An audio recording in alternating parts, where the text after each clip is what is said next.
নাজমুল হাসান পাপনের 12 বছরের বিদায়ের পর অনেকেই মজা করে বলেছিলেন বাংলাদেশ টেস্ট স্ট্যাটাসে মানে টেস্ট চ্যাম্পিয়নশিপে 1 নম্বর দল হয়ে গেছে। তেমনি মিনহাজুল আবেদিন নান্নুকে সরানোর পর অনেকে বলেছিলেন যে এশিয়া কাপটা জিতে গেছে এর ভিতরে। আর চান্দিকা হাতুরু সিং যখন চলে গেলেন সরানো হলো তখন ওয়ানডে বিশ্বকাপটা জিতেছি, বাকি ছিল শুধু একটা ট্রফি টি-20 অল্প সময়ের জন্য। সেখানে মানে ফারুক আহমেদকে সরানোর পর এখন অনেকে মজা করে বলছে সেই ট্রফিটাও আমরা জিতে গেছি, অর্থাৎ শোকেসে সব ধরনের ট্রফি এখন বাংলাদেশের আছে। দর্শক, এটা সব মজা করে বলা, অনেকেই লোকজন যাচ্ছিল শত্রু ভিলেন হন বাংলাদেশের ক্রিকেটে, তাদের বিদায় ঘটে, তাদের বিদায় হয় কিন্তু বাংলাদেশের ক্রিকেটটার কোনো উন্নয়ন হয় না, আটকে থাকে একটা জায়গায়। সেসব নিয়েই আজকে আমাদের আলোচনার বিষয়, আমাদের আজকে টপিক যেতে পারি কিন্তু কেন যাব, যেতে পারি কিন্তু কেন যাব। দর্শক, এই যে ট্যাগলাইন, এখানে একজনের নাম হয়তো আপনারা বোঝার পেয়ে গেছেন হিন্স। আমাদের সঙ্গে আছেন সদ্য বিদায়ী সভাপতি বাংলাদেশ ক্রিকেট বোর্ড বিসিবির ফারুক আহমেদ। ফারুক ভাই, আপনাকে স্বাগত জানাচ্ছি। ধন্যবাদ। একটা কথা দর্শক, যখন ফারুক ভাইয়ের সাথে আমাদের এই আলোচনাটা হচ্ছিল যে এই সেটে তিনি আলোচনা করতে আসবেন, তখন তিনি বর্তমান সভাপতি ছিলেন। এখানে বর্তমান সভাপতি হিসেবেই আসবার কথা ছিল ফারুক ভাই, সাবেক হলেন। কেমন লাগছে? রিল্যাক্স? আর হয়তো 2-3 দিন সময় লাগবে, বাট খারাপ লাগছে না আসলে। লাস্ট 3-4 মাস was really very hard for me. মানে আমি যে ধরনের মানুষ, খুব নেওয়া কষ্ট হচ্ছিল। ম্যাক্সিমাম মিথ্যা কথা বানিয়ে লিখে যেভাবে আমাকে ডিফেম করার চেষ্টা হচ্ছিল, সো এটা আমার কাছে মনে হচ্ছে পুরোপুরি টার্গেটেড ছিলাম আমি। সো সেখান থেকে মনে হয় যে এখন হয়তো একটু কমবে, বিকজ যেই কারণে চেষ্টা করেছিল ডিফেম করা বা ডিমিন করা আমাকে, সেটা তো ডেফিনেটলি এখন আর প্রয়োজন হবে না আর কি, যারা করতে চেয়েছে। সো ওই এজেন্ডা ভিত্তিক জিনিসটা কমে যাবে এখন আমি মনে করি। অ্যান্ড আমার যে স্বপ্ন নিয়ে আমি এসেছিলাম ক্রিকেট বোর্ড, বিকজ এটা তো প্রথম প্যাশন, যে এই কাজটা 40 বছর করেছি বিভিন্ন ফরম্যাটে, as a player, chief selector, তারপর প্রেসিডেন্ট, অল্প সময় 2 টার্মের চিফ সিলেক্টর। সো আমার মনে হয় যে এখন মানে একটু রিলিভ হব 2-3 দিনের মধ্যে, তারপরে আবার মানে you go on, life goes on. সেটা তাই হয়, জীবন তো চলে, লাইফ ইজ বিউটিফুল। একই সঙ্গে যদি বলি, লোকজনের একটা বিশ্বাস তো হয়েই গেছে। আপনি বলবেন যে আপনি 118 কোটি টাকা চুরি করেছেন, শব্দটা বললাম আমি একবারে, এত টাকা দিয়ে কি করছেন, মানে কি হচ্ছে? আসলে কোশ্চেনের ধরনটা ভালো লাগে না আমার তোমাকে, বিকজ মাঝে মাঝে আমার দেশে পারসেপশনটা খুব ইম্পর্টেন্ট। অ্যান্ড যারা এইভাবে নিউজগুলো করে, তারা কিন্তু প্রথম যখন করে, যখন যার বিরুদ্ধে করা হয়, সে রিয়াকশান দিতে দিতে 2-3 দিন চলে যায়, তারপর কিন্তু ওই জিনিসটা ঘুরতে ঘুরতে একটা সময় একটা জায়গায় এসে যায়, মনে হয় তাই নাকি। সো এই যে একটা নাটকের মতো বিশ্বাস করার মানুষের ফিল্মে, আমরা যেটা হলিউড ফিল্ম, দেশের ছবি আমরা দেখি, এটা মানুষ কিন্তু, আমি মনে আছে ছোটোবেলা যখন সিনেমা দেখতাম তখন ইমোশনাল সিনে কান্নাকাটি করতাম, তার মানে কি আমি বিশ্বাস করতাম। অনেক সময় এখন মানুষ জানে এই যে WWE যে রেসলিং হয়, এটা কিন্তু পাতানো খেলা, এটা দেখেও কিন্তু মানুষ খুশি হয়। সো এই ধরনের নিউজ দেখেও কিন্তু খুশি হয়, মনে হয় যে তাই নাকি, কেন পড়ি তো দেখি। আবার জিনিসটা আসে যেমন সরিয়েছেন ... তারপর ভিতরে কি কন্টেন্ট, এটা আসলে পরে মানুষ দেখে না। সো এবং আমি মনে করি যে এই নিউজগুলা একটা মানুষকে এত ডিস্টার্ব করতে পারে, আর স্পেশালি আমার মতো মানুষকে, যার সারা জীবনের সঞ্চয় ছিল হলে গিয়ে, কি বলবো সেটা, এটা হলে গিয়ে এভাবে বলতে পারি আমি যে আমার মানে সততা, as a player, as a captain, as a chief selector, যেই কাজগুলো আমি করেছি। ফাইন্যান্সিয়াল পার্ট তো আরেকটা, ওটা তো ওর কাছে নাই গেলাম, ওটা তো নাই। অন্য সব ব্যাপারেই থাকতাম, অনেস্ট থাকার চেষ্টা করতাম। যে আমি যেমন একটা ছোট্ট উদাহরণ দিই, বাংলাদেশ টিম বানাবো 2003, যখন কিন্তু প্রথম চোখে একটা পট্টি বাঁধতাম। আমি সিলেকশন কমিটির চেয়ারম্যান, আমার চিন্তা হতো বাংলাদেশকে দাঁড় করাতাম, তারপর ক্রিকেট দলটাকে, তারপরে চিন্তা করতাম কোন পজিশনে কে খেলবে। নাম কিন্তু আমার কাছে ইম্যাটেরিয়াল হতো, 3টা opening batsman, middle order, spinner, fast bowler, so this is what, K best. So এই যে কাজের ধরন, সততা যেখানে মানে হয়, অ্যান্ড এটা আমি এখনও গর্ব করে বলতে পারি, 2 টেনিয়রে কিন্তু ম্যাক্সিমাম ভালো কাজ করার চেষ্টা করেছি as a chief selector. And দুঃখ ওইটার রিফ্লেকশন কিন্তু খুব দেখাতে পারিনি, because I had no support from no one last 9 মাসে। সো এই জন্য খারাপ লাগে। বাট যেটা বলছিলাম আমি, যে প্রসঙ্গটা, যে সততা জিনিসটা খুব আমি যে ইম্পর্টেন্ট। প্রশ্ন করেছিলাম যে পারসেপশন, দর্শক এখন তাই মনে করে বোধহয় আপনি নিয়ে গেছেন টাকা। এটা তো মিথ্যা কথা, এটা শতকরা 100% মিথ্যা কথা। কেননা আমি এটা অনেকবার উল্লেখ করেছি।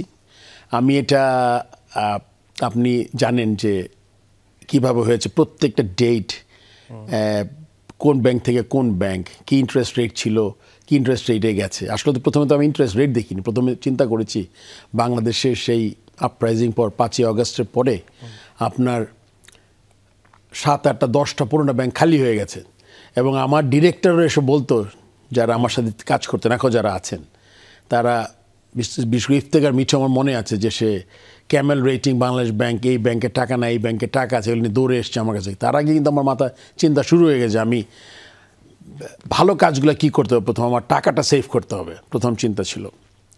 সো তখন তারাও কিন্তু এসছে আমার কাছে যে এরকম এই করা যায় কি না। তারপরে প্রতিটা ট্রানজ্যাকশন নোটশিট হয়, আপনি জানেন। এবং অবাক হয়েছি যে যখন সাইন করার পর বলেছে আমরা কিছু জানি না। সো এই যে মিথ্যার আশ্রয় নিয়ে কাউকে ছোট করা বা একটা ধোঁয়া সৃষ্টি করা, সবাই দোষী কিন্তু এসব ব্যাপারে। বিকজ এই কাজগুলো আমি মনে করি, আমি কিন্তু আমি যখন প্রেসিডেন্ট হলাম, আমি কিন্তু আমার প্রথম বক্তৃতায় বলেছিলাম সমালোচনা আমার সবসময় করতে আমি আগ্রহ। বিপিএলে ভালো ব্যবস্থাপনা হয়নি, I have to accept it. USA team হেরেছে, যদিও আমার দিকে অনেক পরে আসবে, team manager, cricket operation, selector, তারপরে প্রেসিডেন্ট আসবে। ক্রিকেট বোর্ডের কোনো সমস্যা প্রেসিডেন্ট দায়ী। এই যে একটা ডিরেক্ট একটা কানেকশন করা, এটাও ইচ্ছাকৃত। সো এই ব্যাপারগুলো আসলে আমাকে মানে আমাকে যারা অ্যাজ এ পার্সোনালিটি আমার যা চিনে মানুষ, এরাই কিন্তু খুবই অবাক হয়েছে। আর যাদের কম চিনে তারা তো আসলে আপনি যেটা বলেছেন, যেটা বিশ্বাসই করে বলে 118 কোটি টাকা ছড়িয়েছেন। সো এই ধরনের সাংবাদিকতা আমার মনে হয় যে এটা আসলে খুব মানে সবার জন্যই খুব খারাপ। আর যারা তিলে তিলে রেপুটেশন গড়ে, আমার মতো মানুষ যাদের মনে করেন একদম প্লেইং ডেস থেকে সততা দিয়ে ওঠার চেষ্টা করেছি আমরা, তাদের জন্য আরও খারাপ। আপনি বারবার একটা কথা বলছিলেন যে আপনাকে কেউ সহযোগিতা করেনি। একটা জিনিস আমরা যখন আপনি বোর্ডে আসলেন দেখলাম যে আপনি 2 জন কাজ করতেন, আমরা দেখতাম নাজমুল আবেদিন ফাহিম আর আপনি, বাকিরা খুব বেশি কাজ করেনি। এই জিনিসটা আমরা অনেক জায়গায় থেকে শুনতে পাই। তখন কি আপনার কোনো নির্দেশনা ছিল? ক্লিয়ার ইনস্ট্রাকশন ছিল আমার মন্ত্রণালয় থেকে। কি সেটা? সেটা হলো গিয়ে মানে অবভিয়াসলি তারা আগের বোর্ডের ছিল, অ্যান্ড বোর্ড ভেঙে দিলে আইসিসির কি জিনিস আসবে, সেই জন্য তাদের কাজে পার্টিকুলার নাম ধরে বলা হয়েছিল আমাকে যে ওদের কম আশেপাশে থাকলে, বিভিন্ন দাওয়াতে, কোনো প্রেস কনফারেন্সে আশেপাশে না বসলে ভালো। সো আমার জন্য কাজটা কতটুকু ডিফিকাল্ট ছিল, সো আজকে বোধহয় কিছুটা দর্শক বুঝতে পারবে যে আপনি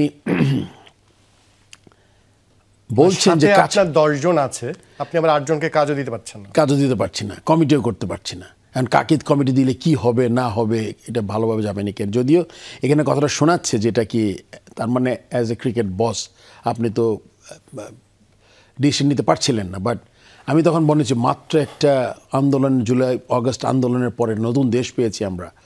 সো আমাদের যারা এই দেশটা পেতে সাহায্য করেছেন তারা আমার কাছে অনেক ইম্পর্টেন্ট মানুষ তারা ছিল। সো যখন বললো যে ঠিক আছে, আমি চিন্তা করেছি যদি যত কম দিয়ে, এই জন্য দেখবেন আপনার কমিটি আমি দিয়েছি কিন্তু 2-3 মাস তো হবেই, গভর্নিং কাউন্সিল করতে হয়েছে বিকজ বিপিএল এসে গেছে, কিন্তু অন্য কমিটিগুলো কিন্তু আমি দেরি করে দিয়েছি। সো এই যে কাজ সাথে না নিয়ে করার, এখন আমি ছিলাম উভয় সংকটে, মানে 2 দিকেই প্রবলেম আমার। কাজ করতে পারছি না বিকজ একা এত বড় অর্গানাইজেশন চালানো যাবে না, আর তাদের নিতেও পারছি না। সো আমার মানে এমন ডিফিকাল্ট সিচুয়েশনে আমি যে সারভাইভ করেছি অ্যান্ড যে রুটিন কাজগুলো করতে পেরেছি, মানে আমাকে অনেক নাম্বার দিব আমি, বিকজ এত বড় একটা অর্গানাইজেশন এটা খুব মানে খুব সহজ না, এত কম লোক দিয়ে চালানো। একটা জিনিস ফারুক ভাই আমার জানার ইচ্ছা ছিল যে আপনি ধরেন এই বোর্ডে কাজী ইনামকে রেখেছিলেন, আপনি স্বপন ভাইকে রেখেছেন, মঞ্জুর ভাইকে, অনেকে হয়তো বা জানেও না তারা বোর্ড পরিচালক। আগের বোর্ডও যে অনেক কিছু করেছেন তা না, তাদেরকে রাখলেন আপনি। ধরেন আপনি আন্ডার-19 ওয়ার্ল্ড কাপ জিতিয়েছেন এজ লেভেলে, খালেদ মাহমুদ সুজন, ওবেন নিজাম ক্রিকেট নিয়ে অনেক কাজ করেছেন, ববি ভাইয়ের মতো লোক তো আগেই চলে গেছেন, উনি ওনার সততা নিয়ে অনেকে প্রশ্ন করেন। ক্রাইটেরিয়া কী ছিল আপনার, মানে এই যে এই লোকগুলোকে বাদ দিলেন, আবার কিছু লোক থাকলো, এটাকে আপনি সিলেক্ট করেছিলেন? না না না, এটা তো মানে এর মধ্যে কিছু লোক তো দেশ ছেড়ে চলে গেছে, ওরা তো স্বাভাবিকভাবেই 3টা বোর্ড মিটিং মিস করেছে, অটোমেটিক বাদ হয়েছে। তার মধ্যে খালেদ মাহমুদ সুজন, যেমন ওবেদ নিজাম তো আসেনি, ওই 3টা মানে he was never present in একটা বোর্ড মিটিংও না। আপনি ইনামের নাম বলেছেন, I think he is a very good worker. I mean like আমি যার কথা তার কথা শুনেছি, আমার মনে হয় সেখানেও মনে করেন because he has direct not, he is not a politician, সে না, বাট তার ভাই পলিটিক্স করতো, তার বাবাও পলিটিক্স করতো। সো ওভারঅল সহজ ছিল না আমার জন্য। একই সঙ্গে আরেকটা বিষয় তখন আমাদের গুঞ্জন ছিল, যখন আপনি মানে কমিটিগুলো দিচ্ছিলেন না, কিন্তু তখন একটা কথা ছিল তামিম ইকবালের আসার কথা ছিল, তিনি আসতে পারেন, দায়িত্ব নিতে পারেন, একটু একটা গুঞ্জন ছিল আর কি। অন্তত সেই সময়ে কি এই কারণে কমিটি একটু ডিলে হয়েছিল? এটা সত্যি কথা। ক্রিকেট অপারেশন তামিমকে আমি খুব ভালোভাবে চেয়েছিলাম, বিকজ আপনি জানেন তামিম মানে he is a brand ambassador of Bangladesh cricket. I mean like brand, not Bangladesh, internationally.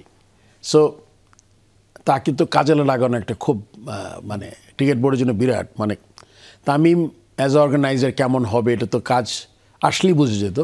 But এটা কিন্তু বুঝতে পেরেছিলাম আমি যে ও যদি ক্রিকেট অপারেশনসের মতো জায়গায় আসতো, তাহলে কিন্তু আপনার কাজ তো করবে যারা আছে, সব ট্যুর করবে, এই করবে, বাট তামিম একটা ফোন করবে একটা পার্টিকুলার দেশকে, ফোন করার পরে তার সাথে কথা বলবে, যে কাজটা আমি পরে দিয়ে করার চেষ্টা করেছি, এবং তার পরিচিত সবার সাথে আছে, বলবে যে আমরা একটা আউটসাইড এফটিভি একটা ট্যুর করতে চাই, একটা ট্রাই নেশন করতে চাই। সো ওকে আমরা কিন্তু খুব ভালোভাবে কাজে লাগাতে পারতাম। ক্রিকেট অফসে চিন্তা করেছি, ক্রিকেটের অফসে চিন্তা করেছিলাম, এবং আমার মনে হয় যে আমাদের উপদেষ্টা মহোদয় চিন্তা করেছে। এই জন্য কিন্তু এটা একটা বিরাট কারণ, যে কারণে আমি এই কমিটিটা আটকে রেখেছিলাম। ক্রিকেট অফিসার এখন যিনি আছেন, মানে আপনার সাথে যে নাজমুল আবেদিন ফাহিমের দূরত্বটা হলো, তিনি ক্রিকেট অফিসার চাচ্ছিলেন এরকম একটা গুঞ্জন, আবার আপনি তামিমের জন্য অপেক্ষা করছিলেন, একটা উপর থেকেও ছিল ব্যাপারটা, যদি সাম আপ করে এই জন্য আপনি তামিমের জন্য ওয়েট করছেন, তামিম ডিসিশন নিচ্ছে না বোর্ডে আসবে কিনা, আবার নাজমুল আবেদিন ফাহিমকেও দিচ্ছেন না, ব্যাপারটা কি এরকম? হ্যাঁ, তামিম আসলে চিন্তা করছিল, মানে প্রথম ইনিশিয়ালি ছিল হলো এরকম ব্যাপারটা, আমি এবং ক্রীড়া উপদেষ্টা মহোদয় দুজনেই চিন্তা করছিলাম তামিম খেলুক আর একটু।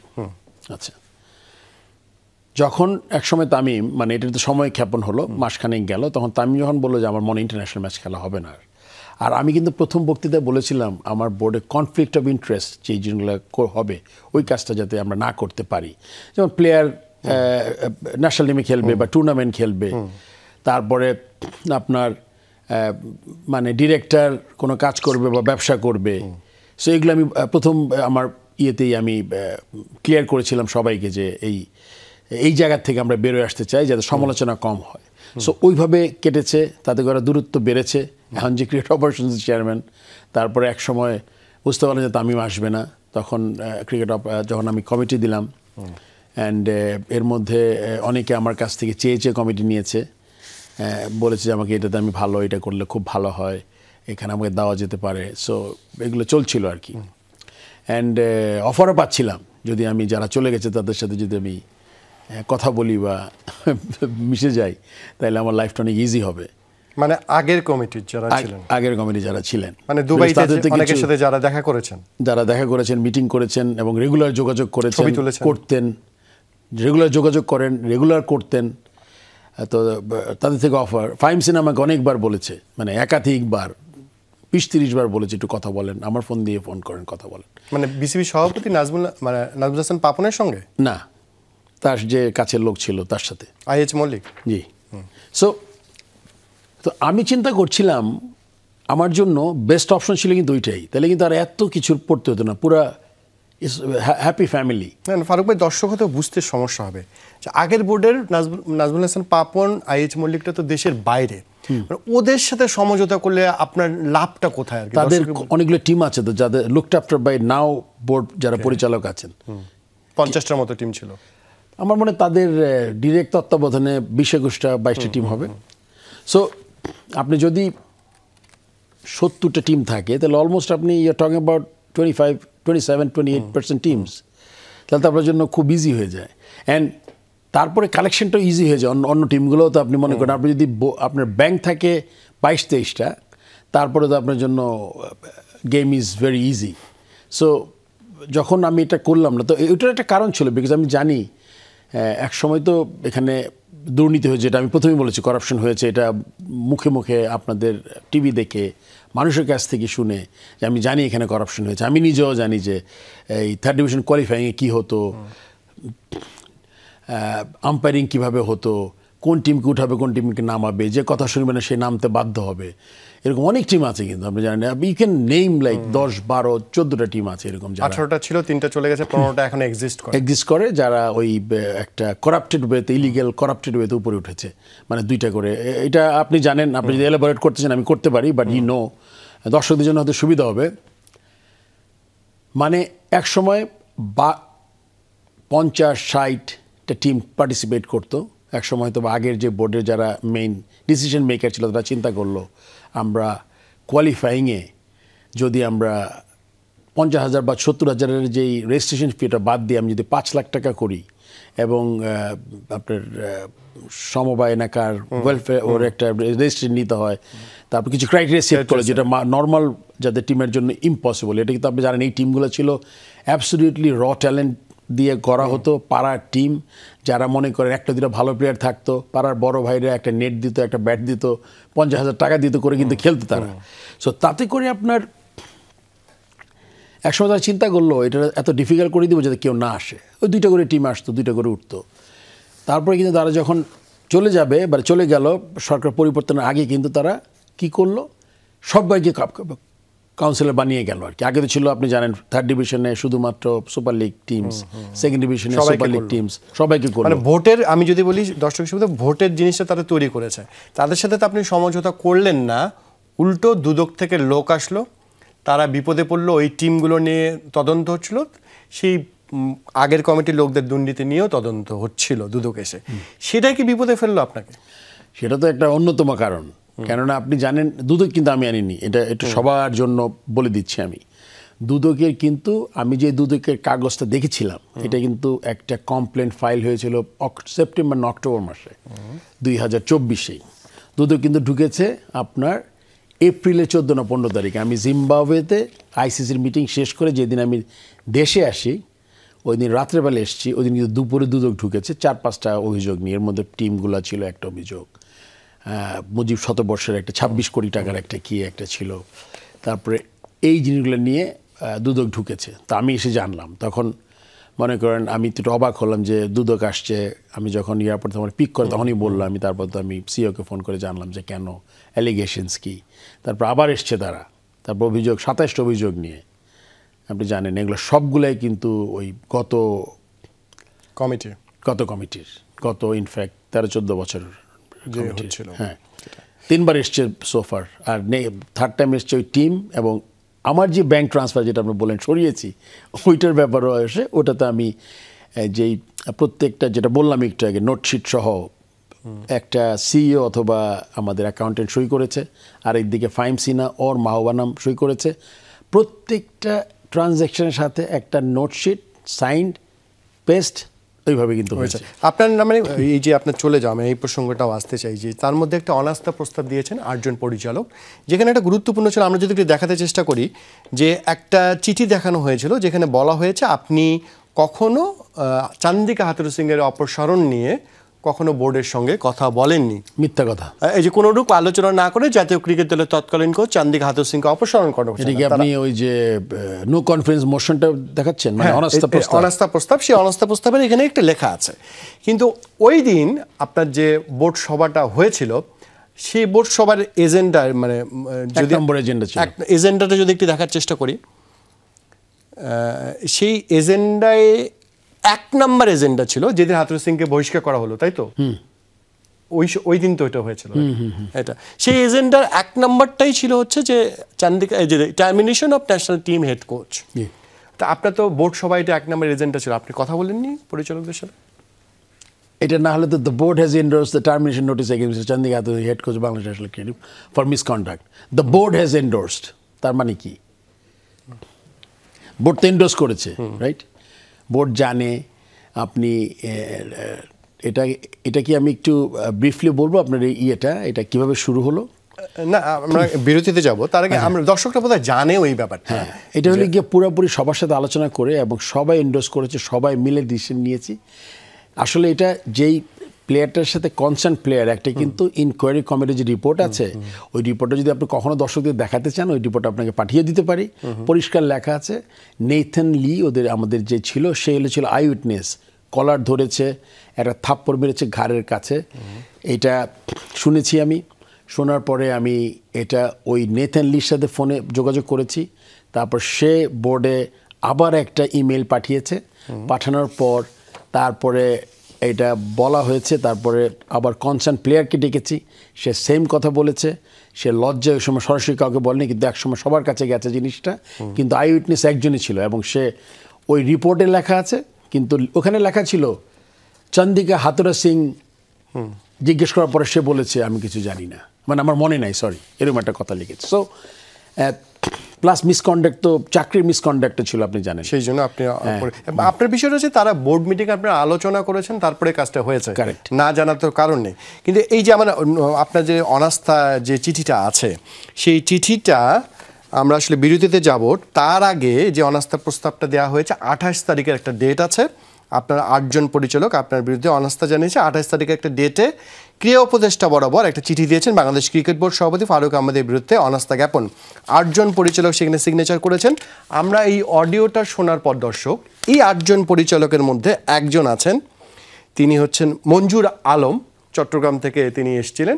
তিনি এই 28 তারিখের মানে 29 তারিখ, মানে 28 তারিখ তারা চিঠি দিয়েছেন, 29 তারিখ তার সাথে আমার কথা হয়েছিল ফোনে। তিনি কি বলেছেন একটু অডিওটা শুনতে চাই। তিনি কি বলেছেন? তিনি আসলে বিদেশে ছিলেন, বিদেশ থেকে সেদিনই এসেছেন। মানে আপনি ঢাকায় এসে সিগনেচার করেননি, সেটা স্ক্যান? না না, আমি স্ক্যান করে পাঠাইছি। স্ক্যান করে কবে পাঠাইছেন? আজকে পাঠাইছেন স্ক্যান করে?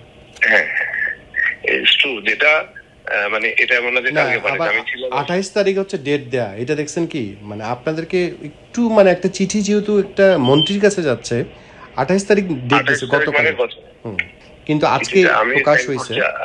আজকে অন্যরাও বলছে যে আজকে করছে, কিন্তু ডেট দিয়েছে 28। মানে চিঠিটা পড়ার জন্য আপনাকে দেয়নি যে একটু পড়ে দেখেন একটু সিগনেচার করার আগে?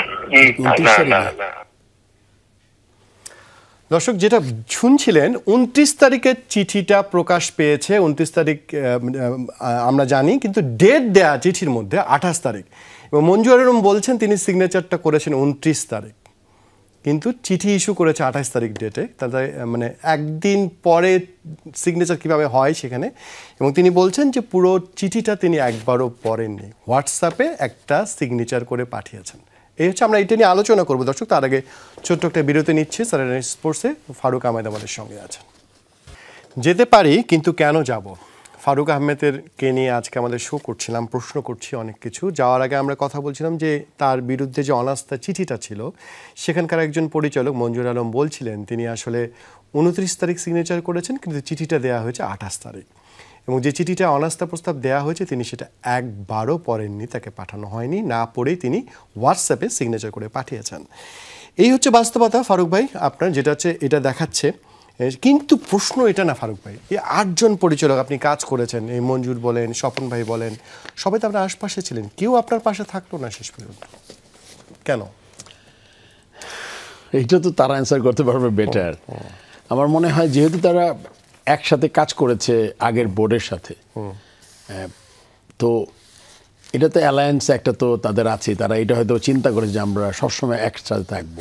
এবং এটা আরেকটু অবাক কাণ্ড, আমাদের যেই নাজবুল আবেদিন তো উনি তো পাকিস্তানে আছেন, তারপর ওইদিকে স্বপন ভাই দেশের বাইরে আছেন, সালাউদ্দিনও ছিল দেশের বাইরে। সো মানে পুরো প্রসেসটাই মনে হয় যে প্রথম তো এই যে নো কনফিডেন্স মোশন, তো এটা মানে ক্রিকেট বোর্ডের কনস্টিটিউশনে 0, only board president can ask for something like this, but no, এটা আর যদি এটা হয়ও এটা ক্রীড়া পরিষদে যাবে না, এটা বোর্ডে আলোচনা হইতে পারে।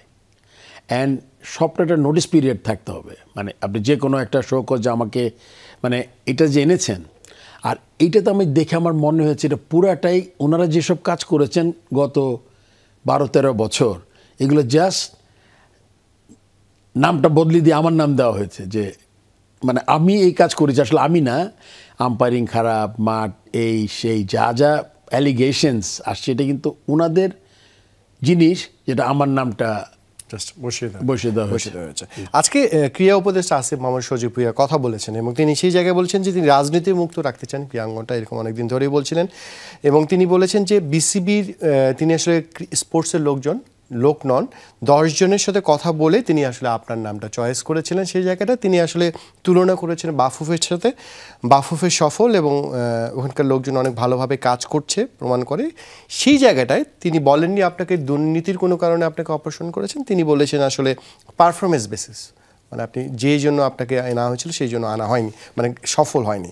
এখন আপনি এই জায়গাটা প্রশ্ন করি মানে ফারুক ভাই, যে বাফুফের যে নির্বাচনটা হয়েছিল তার কাউন্সিলররা ছিল গত সরকারের সমস্ত নিজের কাউন্সিল, এবং অনেকে বলেন যে সালাউদ্দিন ভাইয়ের এখানে প্রচ্ছন্ন সমর্থন ছিল, সেখানে নির্বাচিত হয়ে তারা এসছেন। নির্বাচিত সবাই নিশ্চয়ই দাবি দেওয়ালের ওই প্যানেলে যেহেতু জিতেছে, প্যানেল মানে চেনা জানা লোকজনই জিতেছে সেই জায়গাটায়। মানে আপনাদের ক্ষেত্রে তো এরকম নিশ্চয়ই একটা নেওয়া যেত, যেহেতু আপনারা বারবার বলছিলেন যে ক্রিকেট ক্লাব আগের সব ভোটার বা বিসিবির বেলায় তাহলে আপনারা এরকম ভোটের ব্যবস্থা তো করতে পারতেন তাহলে একটা। এটা দুইটা প্রসঙ্গ আমি বলি, যে আপনি যেটা বলেছেন যে আগের সব কাউন্সিলে ছিল তাবিদের জন্য সহজ হয়েছে ইলেকশন করা বা জিতা, বা Tabid probably I think he is a very good organiser and he is a very good brain, আমার মনে হয়। আমি তার সাথে 1-2বার কথা বলার সুযোগ হয়েছে। ক্রিকেট বোর্ডের সিচুয়েশনটা তো একদম ডিফারেন্ট ছিল। যেরকম আপনি আমার যাদের সাথে কাজ করতে হয়েছে, তারা যদি আপনি বললেন যে অনাস্থায় নিয়েছে, তারা কিন্তু অলরেডি আগের বোর্ডের সাথে অ্যালাইন ছিল।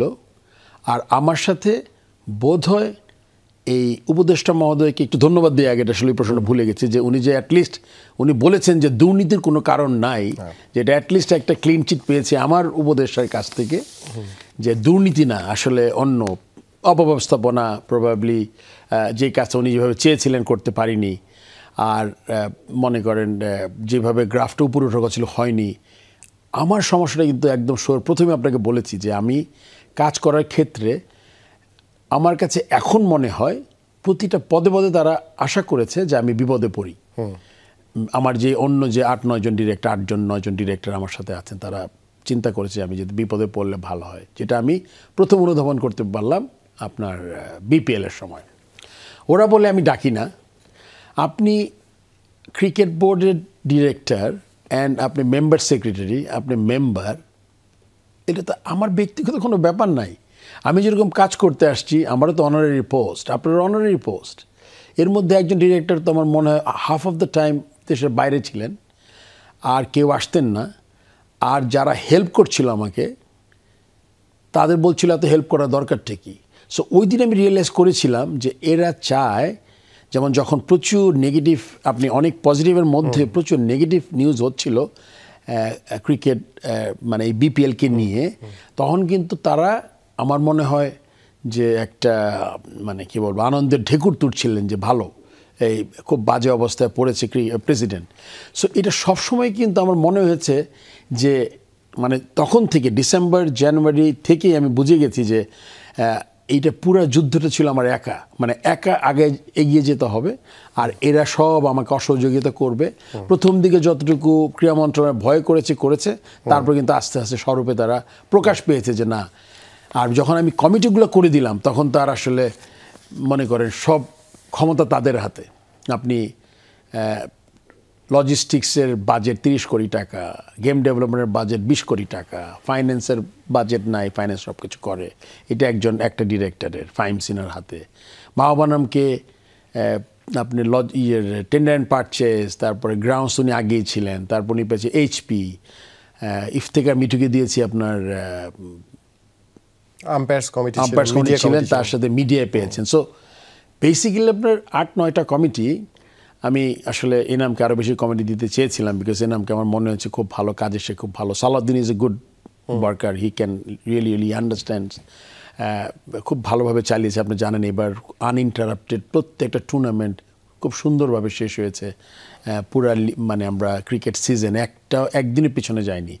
60টা qualifying third division team participate করেছে, হিউজলি মানে অংশগ্রহণ করে আম্পায়ারিংয়ের প্রশংসা সব কিছু করে কিন্তু শেষ করা হয়েছে। আপনি হয় কি, যখন আপনি একটা কাজ করবেন ওই কাজের সাথে আপনার নেগেটিভ জিনিসগুলো যখন আপনি ম্যাক্সিমাম মানে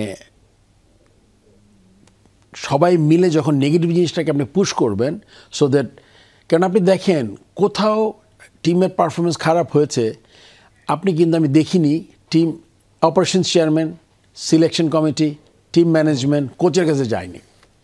so you can understand that তারা কোথায় কোন জায়গাটা সারাক্ষণ হিট করতে চেয়েছে, যে মানে ক্রিকেট বোর্ডের দুর্নাম হচ্ছে। এটা এমন হয়েছিল এক সময় যে আসলে ফারুক আহমেদের দুর্নাম হচ্ছে, ক্রিকেট বোর্ডের ওনাদের গায়ে কিছু লাগছে না। বুঝতে পারছি, মানে সবাই মিলে টিম হতে পারেনি। একই সঙ্গে টিম না হওয়ার আরেকটা, ফারুক ভাই এই প্রশ্নটা অনেকেই করছিলেন, আপনি যদি বলবেন কিনা, বিসিবির একটা মানে ডলার মানে ফরেন রেমিটেন্স অ্যাকাউন্ট আছে, যেখানে ডলারগুলো জমা হয়, আইসিসি থেকে যে পেমেন্টগুলো আপনারা পান, টাকাগুলো পেয়ে থাকেন, সেখানে বাংলাদেশে একটা ব্যাংকে রাখা ছিল।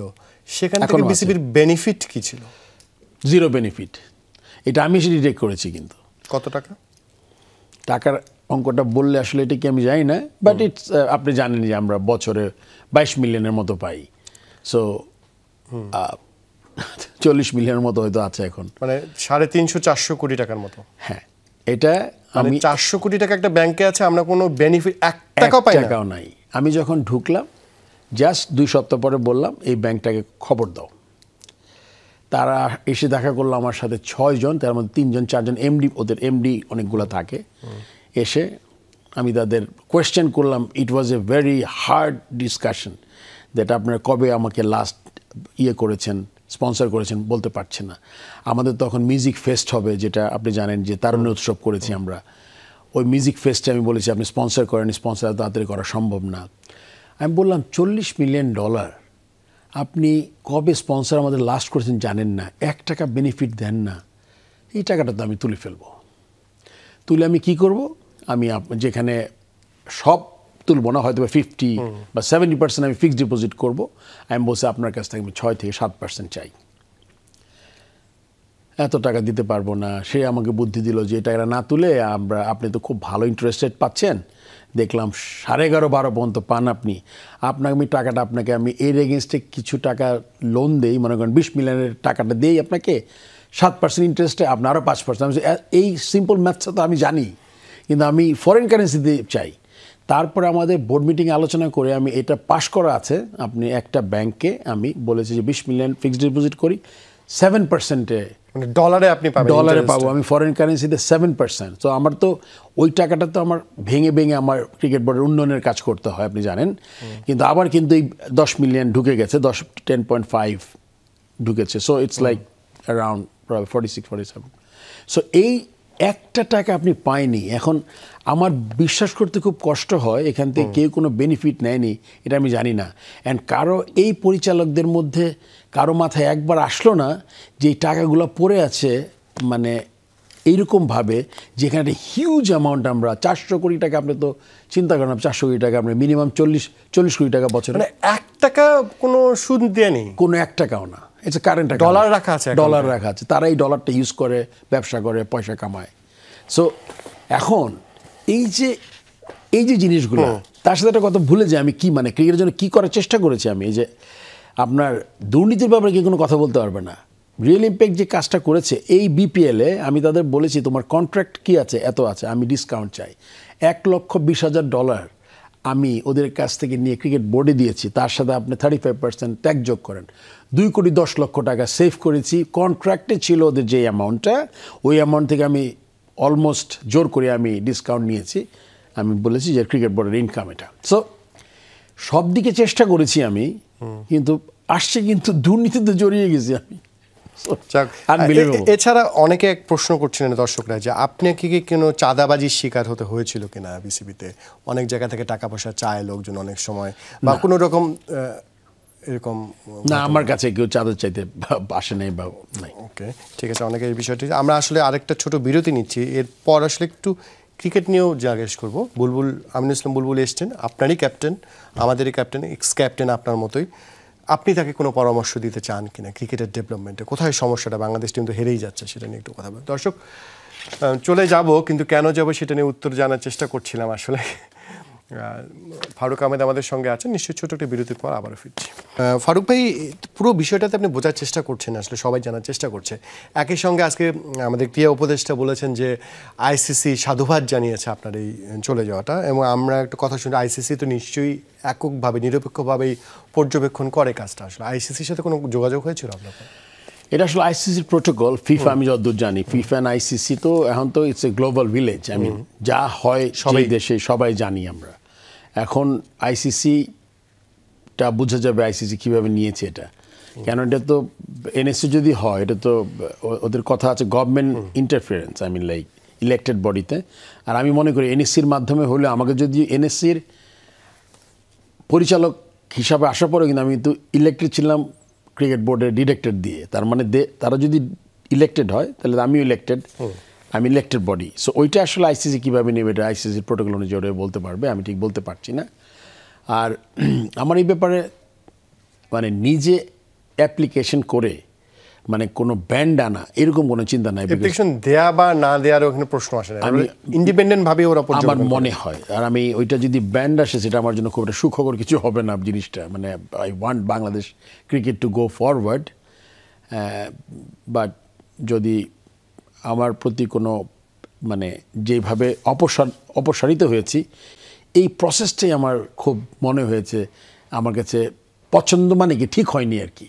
যে এই প্রসেস আপনি তো একটা বলে দিলেন যে এই অনাস্থা, নো কনফারেন্স মোশন একটা কি তৈরি নিচ্ছে, এই অনাস্থাটা আসলে এটা কোনো কনস্টিটিউশনাল হয় নাই।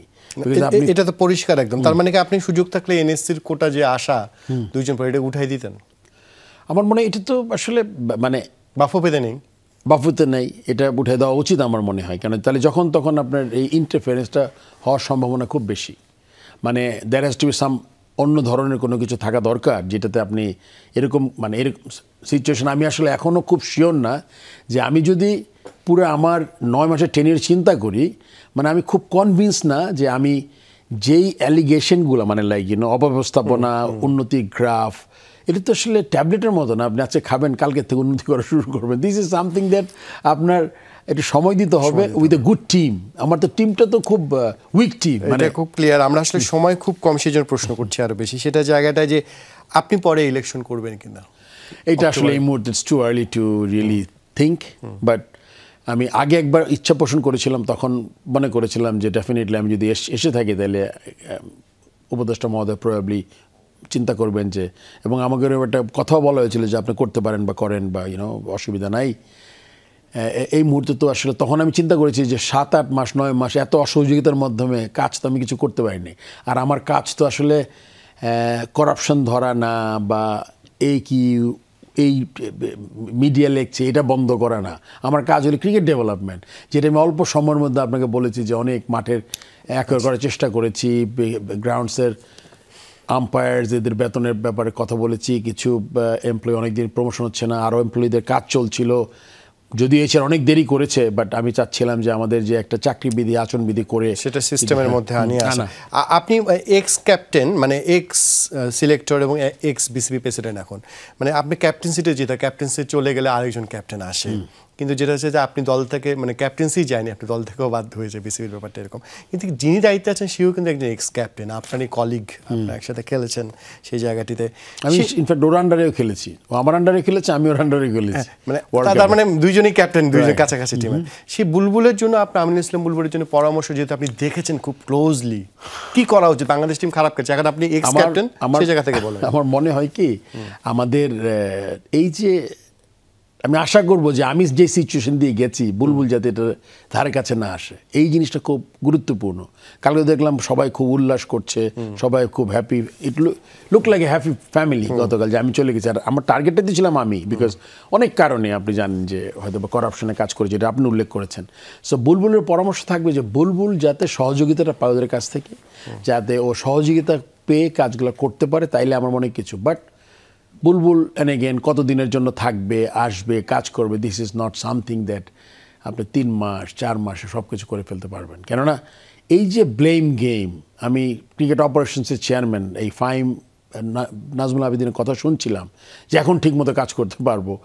লাস্ট 2-3 মাস মেয়েদের ক্রিকেট, ছেলেদের ক্রিকেট, ছেলেদের টিম সব কিছু তিনি, আমি তো ইন্টারফিয়ারেন্সে বিশ্বাসী না। আমি প্রথম বক্তৃতায় যা যা বলেছি সব কিছু আমি মেনটেন করেছি। আমি বলেছি সিলেক্টরদের কাজে একটা হস্তক্ষেপ করবো, সে করবে, তাইলে আপনি যাতে ওকে অ্যাসেস করতে পারেন। আমিনুল ইসলাম বুলবুল যদি আপনাকে ফোন করে সহযোগিতা চায়, পরামর্শ চাই, দিবেন? সেটা এই মুহূর্তে তো মানে আমি তো একটা পার্টিকুলার রিজনে মানে অদক্ষ হিসাবে বাদ হয়েছি আসলে। মানে সেটা আমার দক্ষতা কতটুকু ওর কাজে লাগবে এটা আমি জানি না আসলে। সহযোগিতা চাইলে দিবেন তো? সহযোগিতা তো obviously. Bulbul is like Aminul Islam is, আপনি জানেন একদম শেষ পর্যায়ে আছে ফারুক ভাই, নিশ্চয়ই ভালো হবে, সময়টা ভালো কাটবে। একদম 30 সেকেন্ডে বলবেন বাংলাদেশ টিমের এই পরিবর্তন, খারাপ পারফরমেন্সে পরিবর্তন কোথায় করা যেতে পারে? এটা আসলে খুব তাড়াতাড়ি বলা যাবে না। একটা তো কারণ আপনার কোর প্লেয়ারগুলো বাইরে চলে গেছে, 3-4টা প্লেয়ার ছিল, এবং নতুন ছেলেগুলা আমরা ঠিক মানে এখনও ওরকম করে চান্স দিতে পারছি না। প্লাস সিলেকশন আমার মনে হয় আরেকটু মানে নট প্রোঅ্যাক্টিভ, আরেকটু চিন্তার ব্যাপার আছে। যেমন পার্টিকুলারলি 2-3 জিনিস আমি সাজেশন দিতে পারি। একটা হলে গিয়ে আপনার যেই জায়গাগুলোতে প্লেয়ার নাই ওগুলোতে প্লেয়ার খোঁজা দরকার। যেমন মিডল অর্ডার খুব ইম্পর্টেন্ট জায়গা, এখানে কিন্তু খুব বেশি প্লেয়ার নাই এবং যারা আছে তারা চান্স পায় না। আপনি ওপেনিং ব্যাটসম্যান যারা রান করে থাকে তারাই আপনি দেখবেন 4টা-5টা ওপেনার নিয়ে টিম হয়। সো এই স্পেসিফিক জায়গাগুলোতে আমাদের নজর দিতে হবে, এবং ওদের ভালো খেলছে না এটাও বলবো আমি, বা ন্যাশনাল টিমের প্লেয়ার ভালো খেলছে না। একটা লিগে আপনি ভালো খেলতে খেলতে হেরে যাচ্ছেন, একটা লিগে কোনো কম্পিটিশনই হচ্ছে না। সো সেটার থেকে বেরোয় আসা দরকার, এবং আমার মনে হয় যে এই লাইনে সিলেক্টরদের আরেকটু চিন্তা ভাবনা করে কাজ করা উচিত। আপনি কি ক্যাপ্টেন্সি মিরাজকে নিয়ে কোনো চিন্তা করেছেন? আমার মনে হয় Miraz is a good brain. আমার মনে হচ্ছে এবার একটু সারপ্রাইজ হয়েছে মিরাজের টিমে ছিল না প্রথম ইউএইতে, বিকজ মিরাজকে কম্পেয়ার করা হয়েছিল শেখ মেহেদির সাথে। বাট আসলে মিরাজ যেহেতু সাকিব আল হাসান নাই, মিডল অর্ডারে Miraz is a very utility player, can bowl, 1 over 2 over করে দেবে। Miraz is not essential in T20, but আপনার একটা ছেলে ম্যান অফ দ্য টুর্নামেন্ট হয়েছে। ওকে, আমরা একদম শেষ পর্যায়ে ফারুক ভাই, আপনি আসলে ক্রিকেটের অ্যানালিসিস জায়গাটা দুর্দান্ত করছিলেন, যতটা দুর্নীতি নিয়ে কথা বলছিলেন আমরা এই জায়গাটা দেখতে চাই। আসলে ফারুক আহমেদকে নিশ্চয়ই আমরা আরও বেশি সামনে পাবো। এক্স প্রেসিডেন্ট তিনি, এক্স ক্যাপ্টেন, ক্রিকেটের উন্নয়নে ডেভেলপমেন্টে তিনি এগিয়ে যাক, সব থেকে বড় কথা ক্রিকেটটা জিতুক। ভালো থাকবেন, দেখা হবে আবারও।